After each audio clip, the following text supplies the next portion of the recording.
fire, fire, fire, fire. No, one of my mods is incapacitated through an iPad, but he will still clap your cheeks. Do you have games on your iPad? Yeah, we have woke games on our iPad. Keyword hour.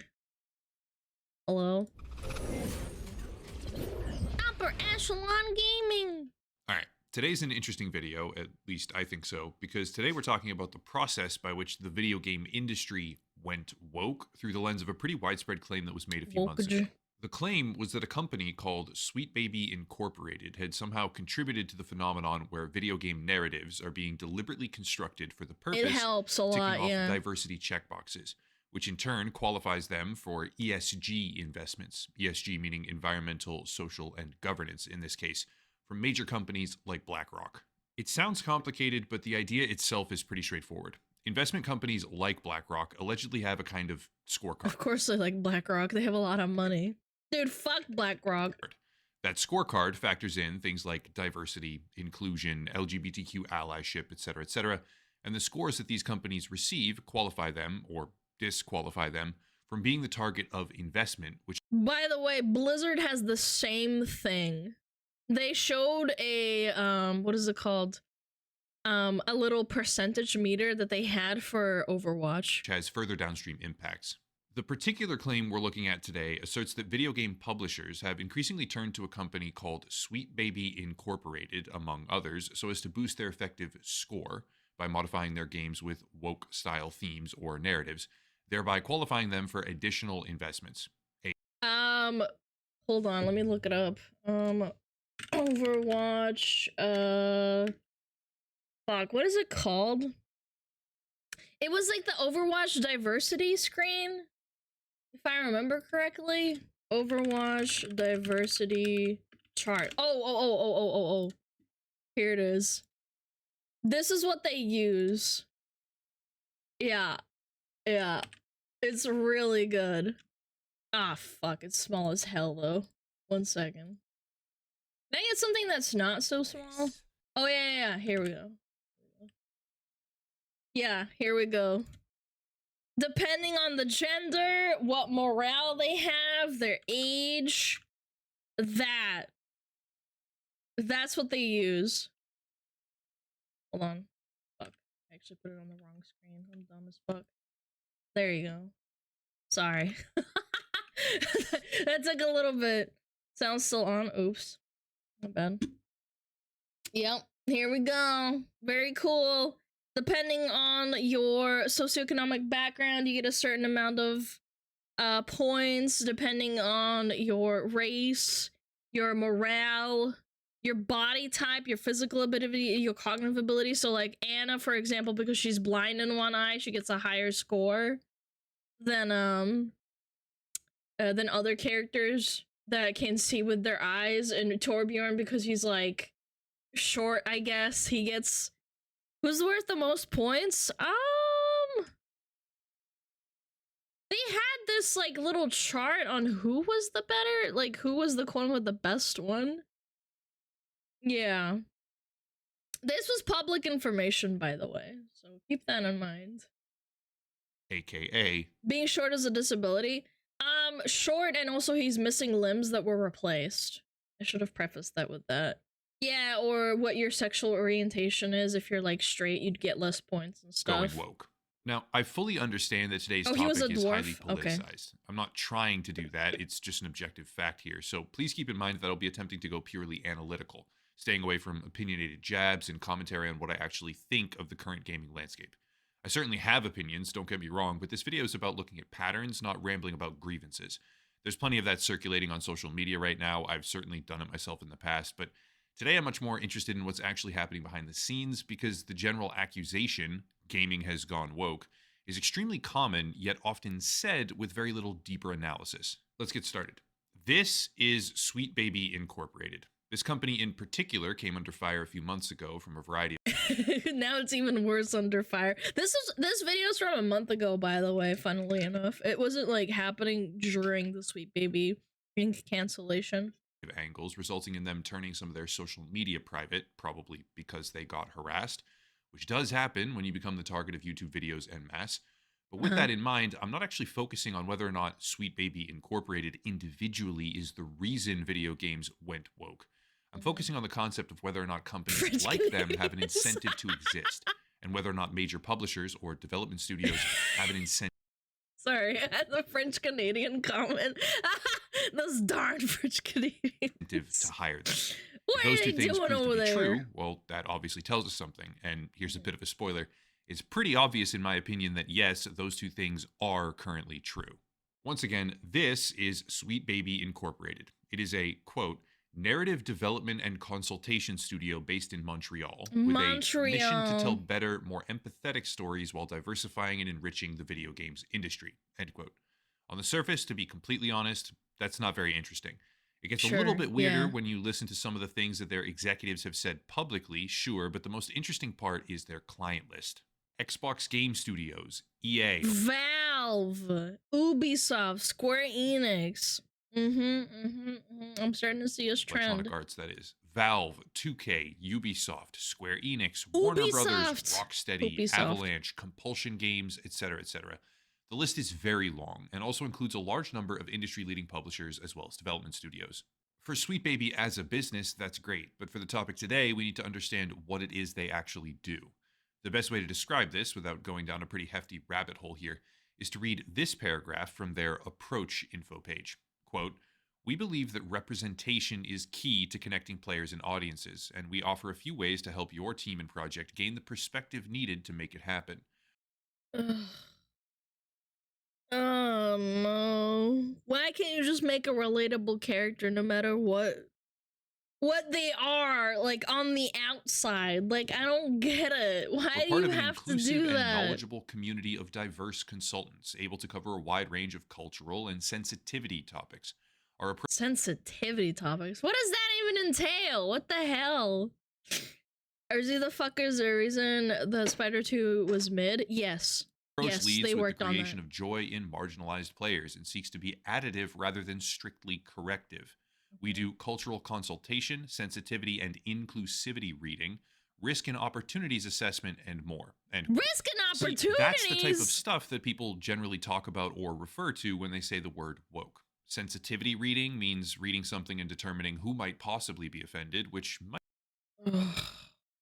That's what I hate the most. It's like, actually, do you think this could offend someone that, like, actually the game isn't even targeted at and it doesn't matter? Level, sure, except for when obscure or irrelevant demographics are considered, or invented, rather, leading to dramatic corrections, as they also discuss, which are then made to the game, ultimately destroying its appeal to the pre-existing fan base. Whether you're for it or against... Alienating your previous fan base, for example, if it's a sequel. Instead, the idea of hiring a consultation firm to help make your game more sensitive, inclusive, and diverse is a practice that is now rather common. And again, that is what people are referring to when they say that the video game industry has gone woke. But the question is why? Short answer, money. ESG, environmental social governance. That's what people tell you who criticize the practice. But what's actually happening? This is BlackRock.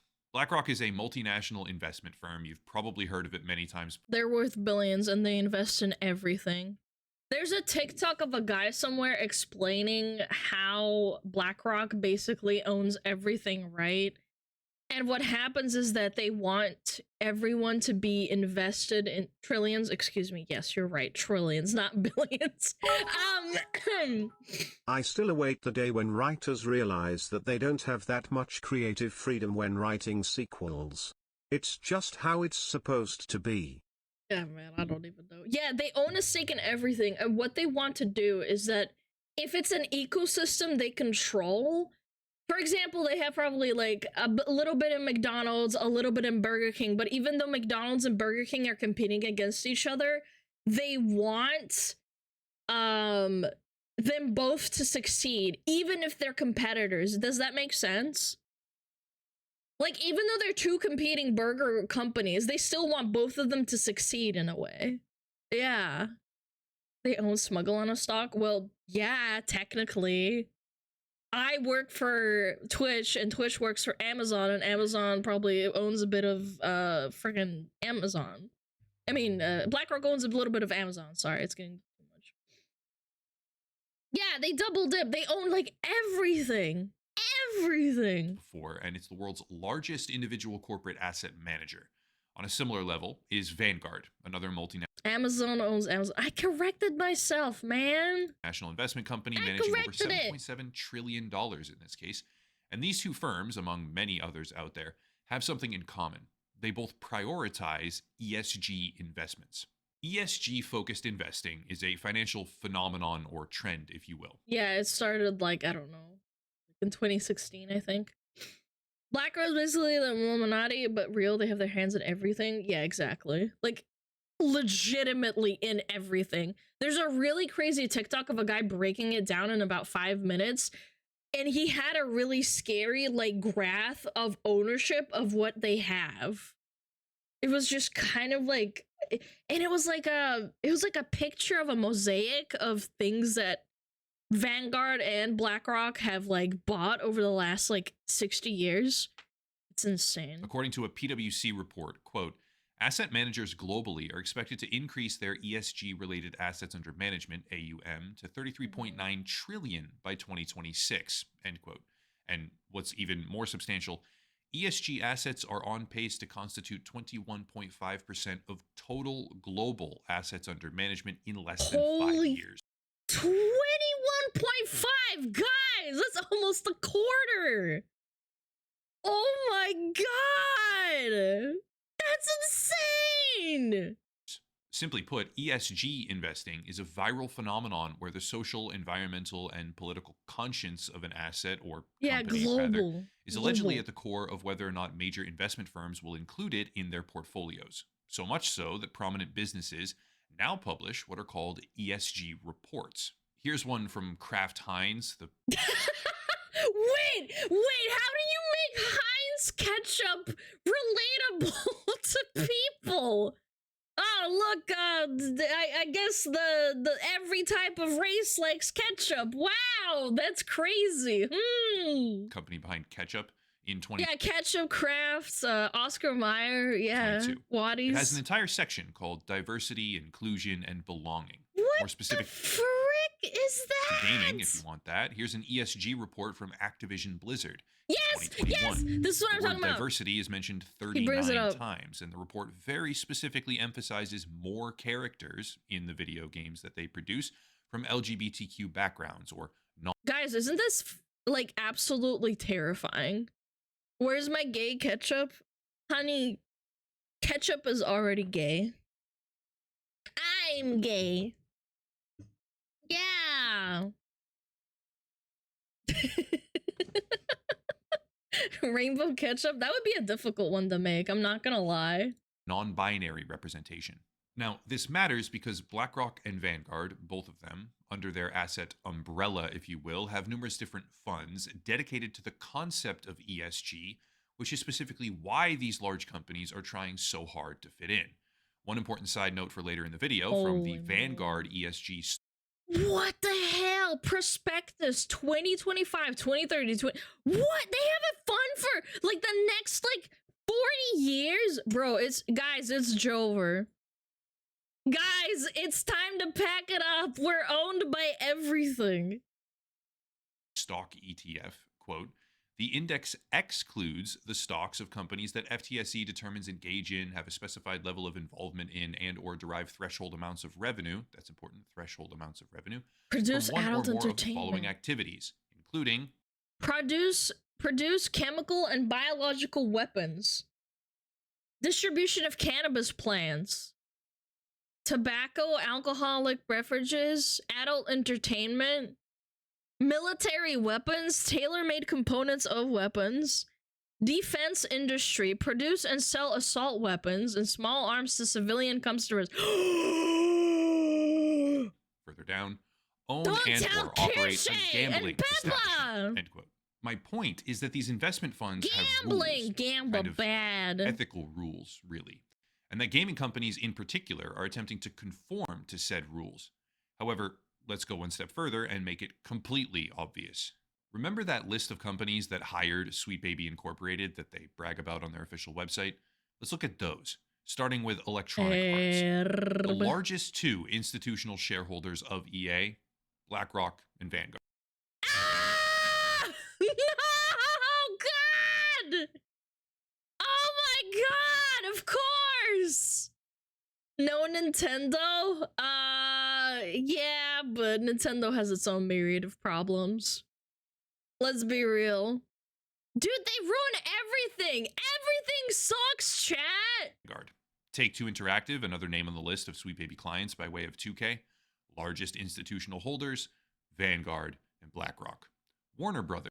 Oh my fucking god, it's actually over. This is never gonna change. Again, Sweet Baby client, largest holders, Vanguard, then BlackRock, and the list goes on. See, the corporate tree of life, as I call it. What website is this? I want to see how Blizzard is owned. Can someone use this website and check Blizzard?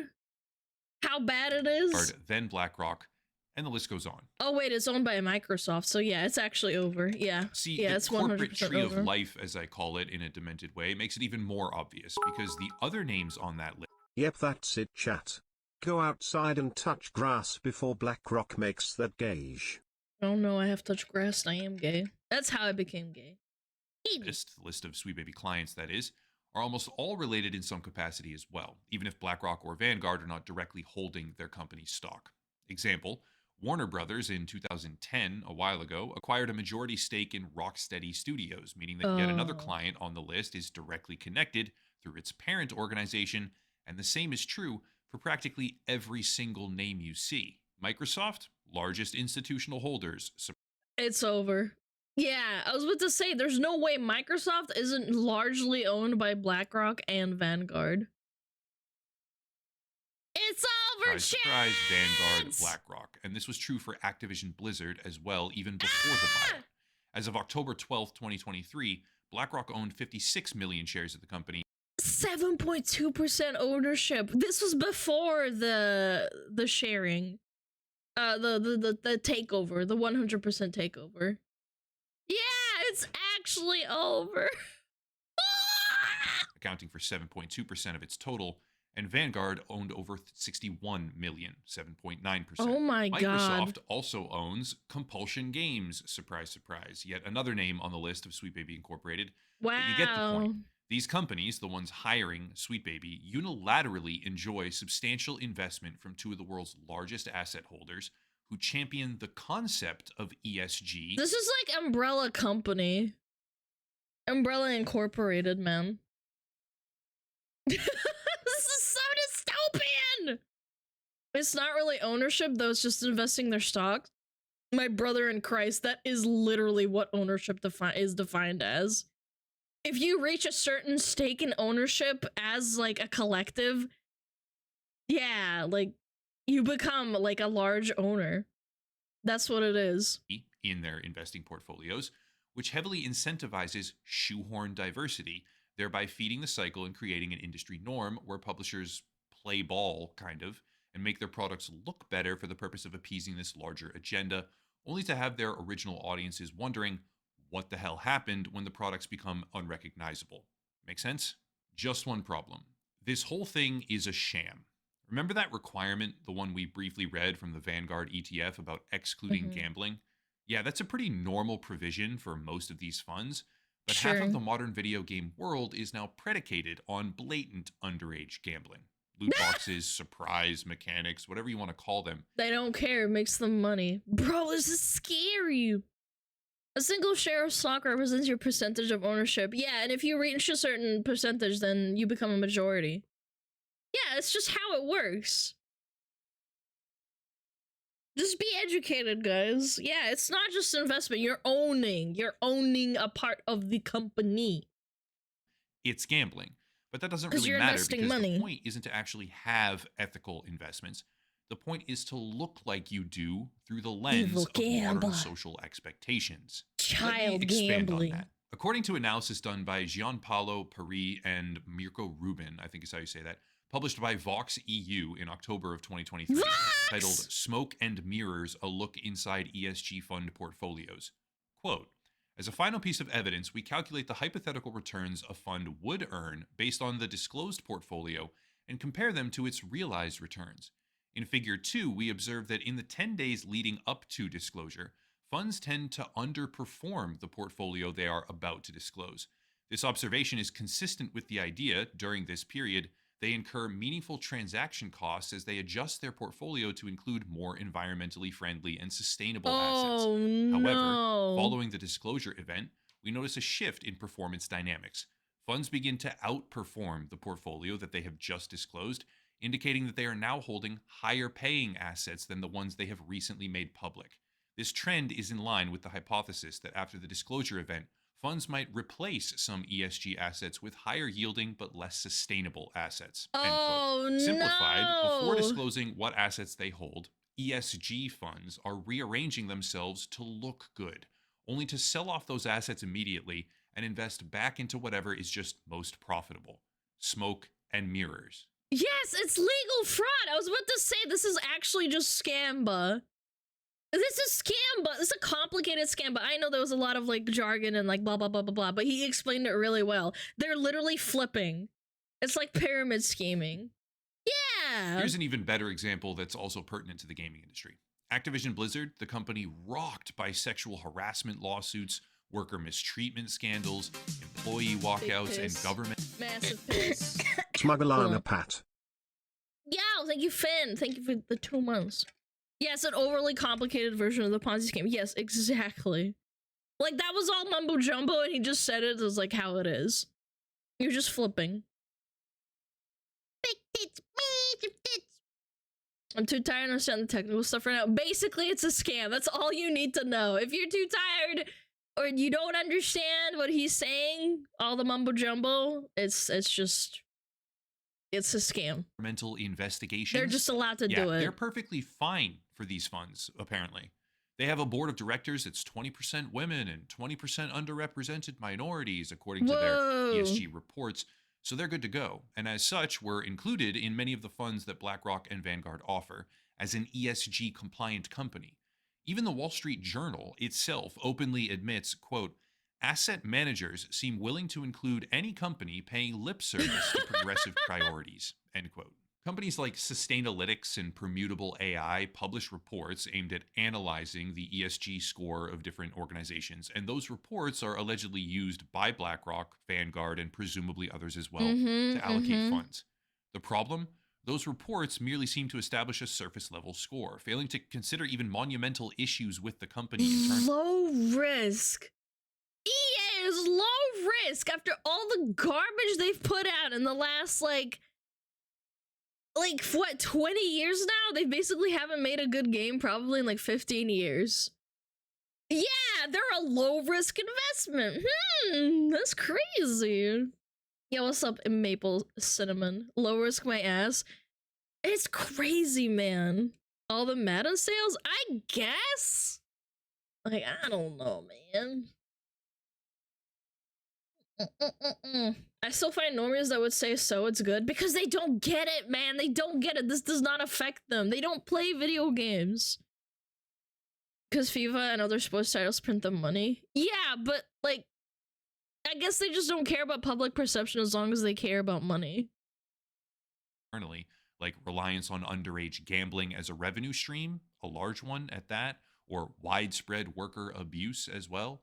Focusing instead on things like self-disclosed ESG reports, where a company brags about what percentage of its executive board are non-binary. The results? Companies like Activision Blizzard are included in the environmental social governance funds, while publishers become incentivized to hire consultants like Sweet Baby Incorporated because the surface-level narrative changes that they make to their intellectual property and franchise video games are somehow impactful enough here to place them in the good graces of the world's largest asset managers.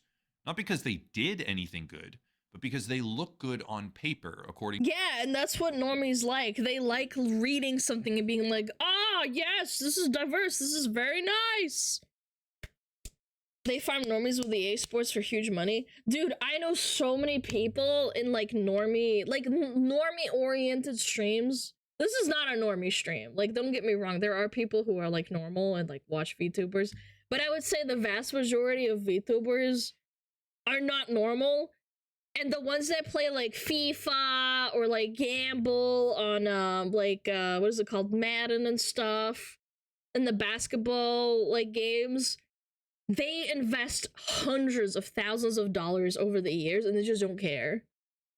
I'm normie. I don't know.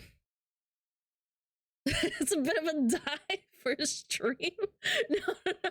It's not that bad. You guys are pretty normal. Sort of. And I'm maybe a little bit too. Yeah, the harassment's like not good, but the diversity, yeah, normal. To a very narrow cool set of criteria so that holding their stock is deemed ethical at specific points in time. Bottom line, Sweet Baby Incorporated is not responsible for video games going woke. It's merely profiting off a general demand for that end, helping them do it by making the products seem that way so that publishers can align themselves with a financial trend that demands diversity and inclusion, all for the optics of an asset fund. At least, that's what it looks like to me if I step back and try to see the full picture. In the end, the idea that video games have gone woke seems to be based on a measurable push to have parent organizations and publicly traded companies associated with video games included in ESG funds by altering their products and paying lip service to the ideals that these funds pretend, once in a while, to be based on. That's Blizzard. Things like Blizzard made good games, and then they sold out, man. Don't sell out, Chad. It ruins your soul. If you want to support the channel, please check out the links down below, especially Patreon and Locals for monthly memberships. Much appreciated. I'm currently still emailing with GoFundMe about refunds for the lawsuit, the crowdfund that took place.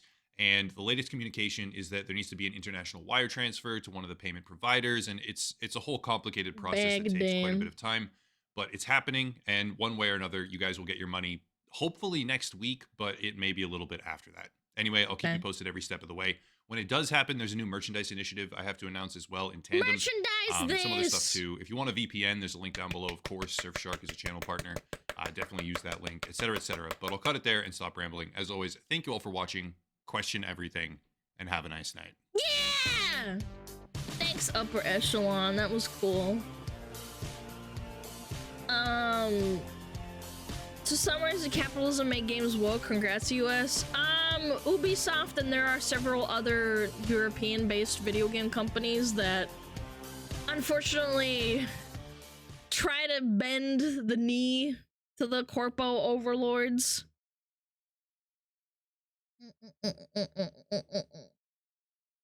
Wait, what? What?